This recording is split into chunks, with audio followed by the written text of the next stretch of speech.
Hey there, and welcome to another episode of Quick Riffs, where I teach and explain riffs or parts from some of my favorite songs or songs that I was a part of creating.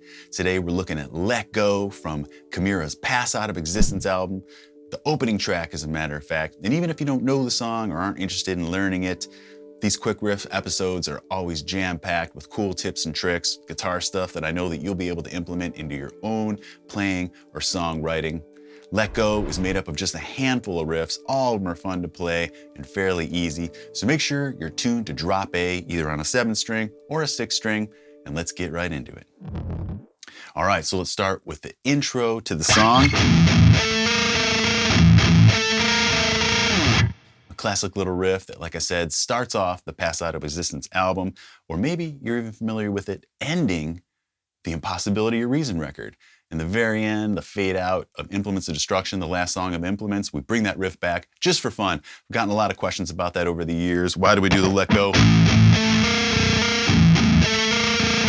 at the end of Implements of Destruction? And it's just kind of an homage to what opened our debut album, Pass Out of Existence. So anyways, hope that answers that question for some of you guys. But probably familiar with the riff, and what we're doing here is a little technique. It's kind of like when Chimaira referred to as the octave chords. And that's just doing an octave. I'm on the 5th fret of the 6th string here. Again, this is a 7th string. And then the 7th fret of the 4th string, those are octaves of one another. You can move it anywhere. I do power chords with my index and ring finger, but I like to do the octave chords with my pinky for whatever reason, index and pinky. And I'm muting the 5th string, the one in between the two notes that I want. So it's, if I were to play it arpeggiated, it'd sound like this.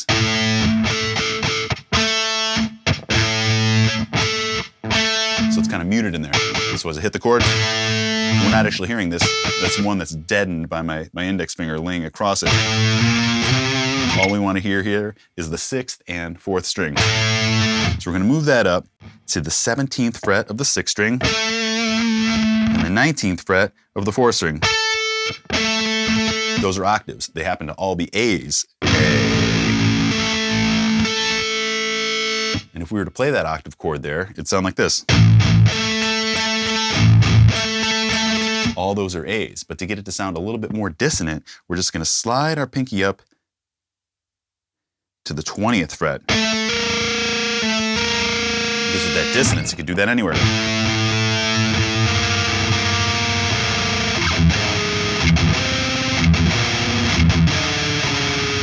Kind of ugly, dissonant, but when used properly, or creatively, I should say,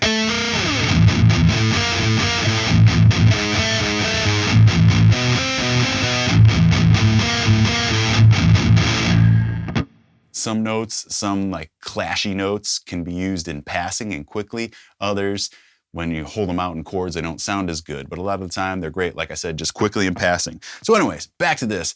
Just wanted to explain that for people that don't know. It's kind of like an octave shape, but we're going to move the higher octave up a half step to make dissonance. So again, I'm on the 17th fret of the 6th string and the 20th fret of the 4th string. And we're going to go 2 7th string.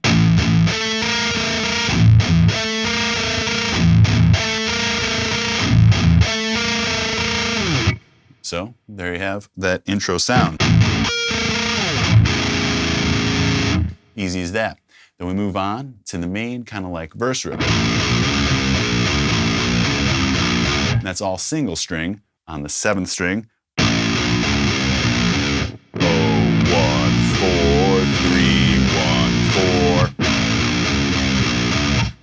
As easy as that looks, it can kind of be a tricky pattern sometimes. So again, that's 0, 1, 4, 3,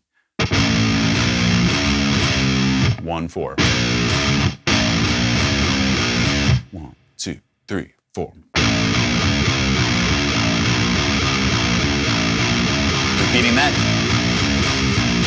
Just repeating that.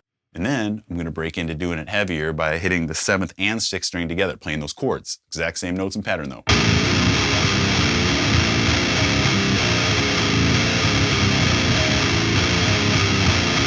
And then as we get into the verse, same thing again, but I'm going to mute the first 2 notes.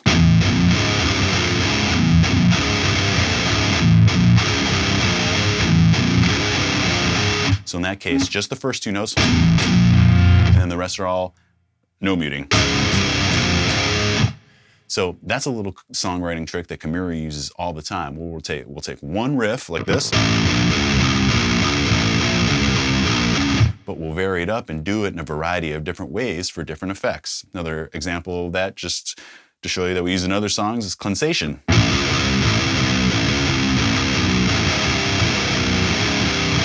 Another variation.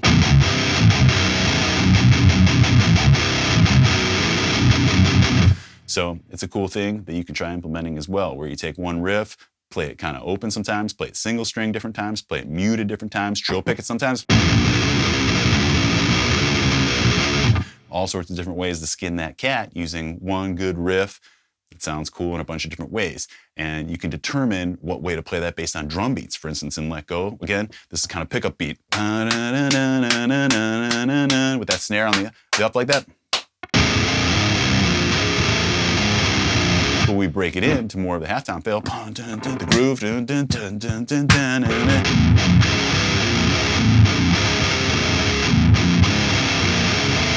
so again, just a kind of a cool way there. And again, that was 0, 1, 4, 3, 1, 4, 0, 1, 4, 3, 1, 4, no matter what you're doing.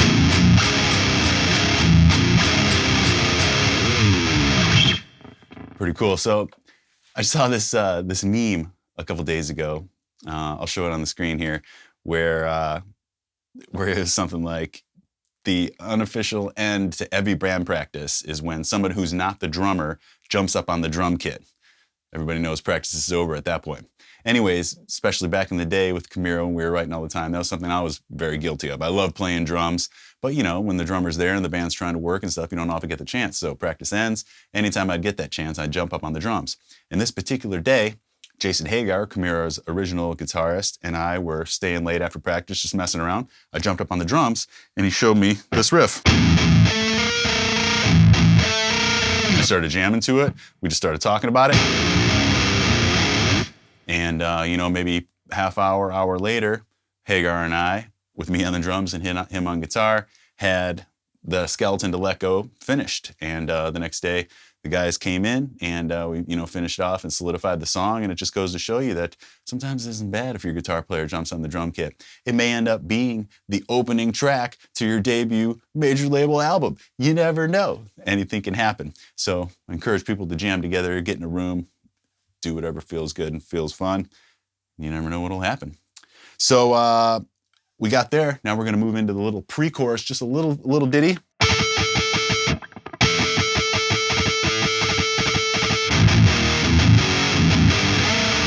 Before we hit that chorus. Right there, I'm just doing a harmonic on the 5th fret of the 5th string. I like to do those natural harmonics kind of right on the fret itself rather than in the middle. Sounds pretty good too, but I feel like I get the most tone and sustain right over the fret. So I'm just barely touching my finger to the string. If I wasn't touching anything, it sounds like this, open. Then if I were to press too hard, you'd actually fret the note. But if you just lay your finger on it slightly, you start to get the harmonic. You can move that up and down to find whatever sound you like or whatever you think it rings through best. So I'm just going. That's the pattern. 1, 2, 3, 4. And I'm also opening up a wah during that too.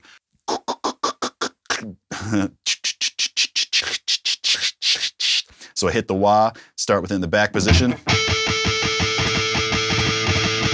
I didn't set a wah here to demonstrate this, but if you wanted to get it to sound authentic, just try some effects. You know, effects can come in cool places as well. And for this instance, the wah sounded good just to open that up, to break right into the chorus.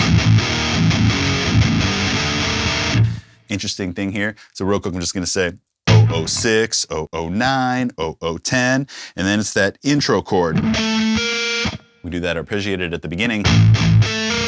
This time I'm gonna play the chord. And again, I don't want that 5th string to ring through. It's muted. I'm not trying to get a harmonic there, it's just muted, but these strings ring true. 6, and 4. And the 5th string in there is muted. So we also bend that a little bit there. Give it a little nasty vibrato. Now, what I was going to say was interesting here is that I found it easier to do it in a different spot on the fretboard. Same notes, but right here. So I go.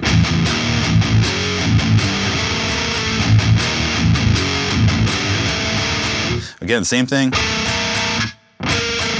Just doing it in a different spot on the fretboard. Another great trick. Maybe you're uncomfortable somewhere on the fretboard. Just move those notes to somewhere where you're more comfortable. Or maybe it's too big of a stretch. Like in this case, I thought it was too big of a stretch for me to hit it accurately to get it all the way up there. That's kind of a big jump, especially when you're playing live, sweaty, lights all over the place, jumping around on stage and everything. I just felt more comfortable hitting it here at the 12th and 15th fret.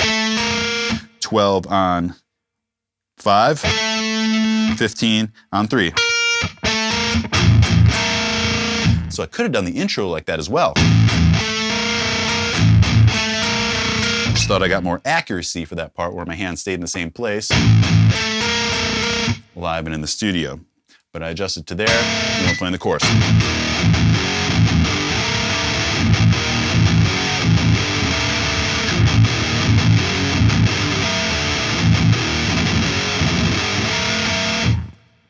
Easy as that. Again, 006, 009, 0010, 12, 12, 12, 006, 009, 010. Just like that, back into another one. Repeat. So we're going to repeat the verse, that little pre-chorus, into chorus 2. Now we go into this bridge that we would call the morbid angel part.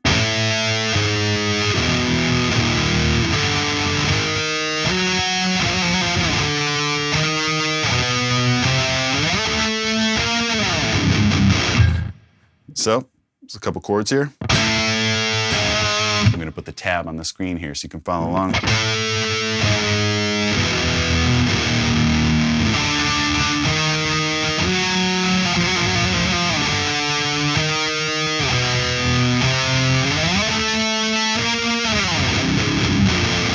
More of those octave chords.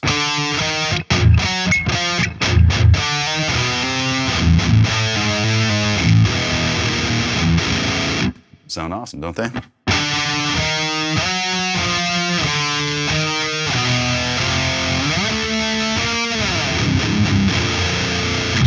Three, 4, 3, 1. That leads us into what I'm calling this pre-solo riff.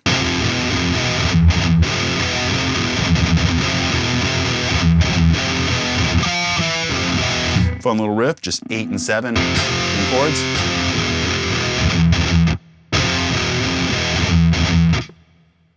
And then what's cool is this little caveat way out in there. Octave. Octave of this.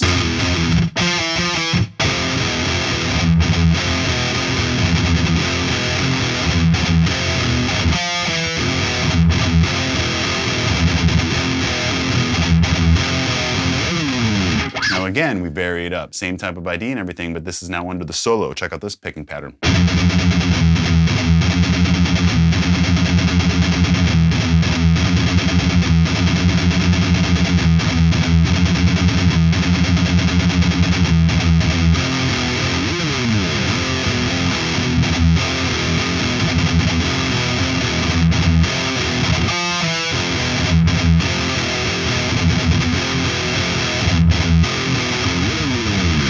Verse 3. I just can't let go. Go back that way. See what you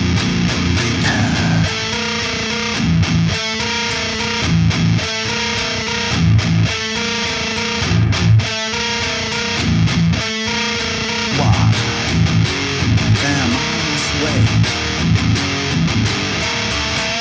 Again there, where I choose to do it, you can do it here if you like. And that's it. Like I said, just what was that, 4 or 5 little riffs, a couple variations like that, and we got it down, no problem.